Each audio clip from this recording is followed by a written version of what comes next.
Zami Films. joogta ee Hargeysa inooga timid ee fanka ah baa intaynu cashaynayno ku soo dhaweyn doona Axmed Maxamed Aarshe jacaylkeeni sama barihan u suuxsayo sibuu isu dooriye balsaakana waa jimceeye buniya u sameeye salool malaha saar baahaye dhammaan ardayda iyo jaaliyadda sharafta iyo karaamada mudan leh aad iyo aad baan idiin salaamayaa waxaanu dalkii uga soo boqolay aniga iyo walaalkii khadarba inaanu idinkala qayb qaadano xafladan quruxda badan leh ee aad weliba waddankiina kala soo fogaateen idinkoo waxbarasho iyo cilmi iyo faa'iido soo doontay maasha allah dadaalaan idin leeyahay waa meel aada u fog run ahaantii safar dheer aad u soo marteen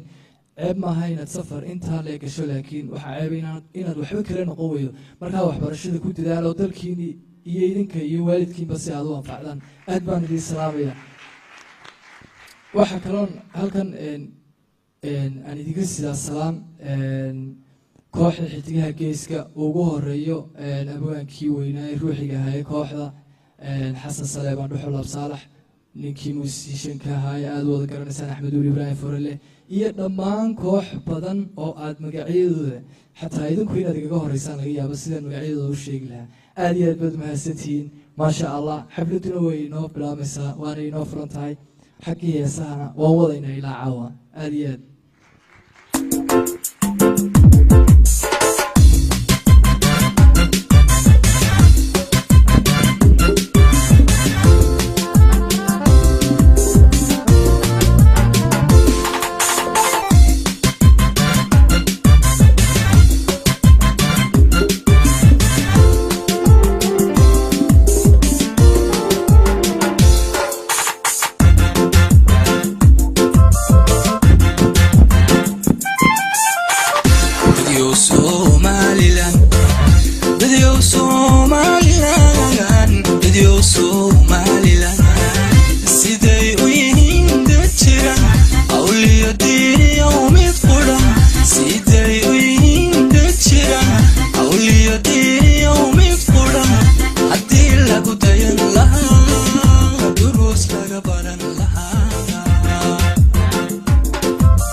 Hadday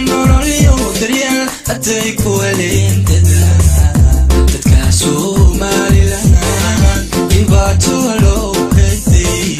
dhibaato loo geystay dadka Somaliland dhibaato loo geystay dhibaato loo geystay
ما شاء الله ما شاء الله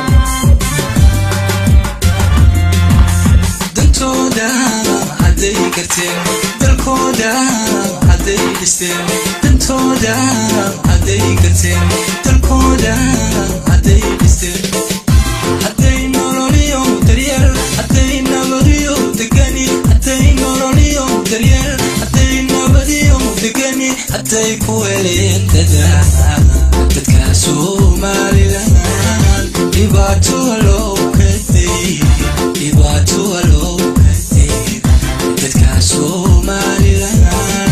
dhibaato loo geystay dhibaato loo geystay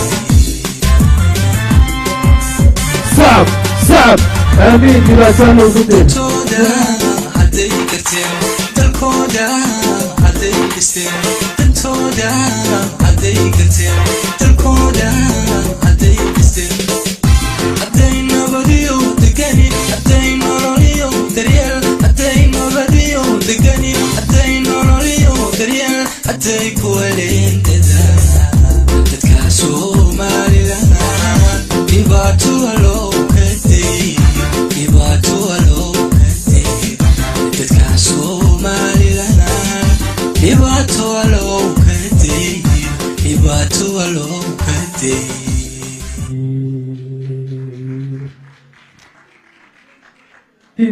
thank you aad baad mahadsantihiin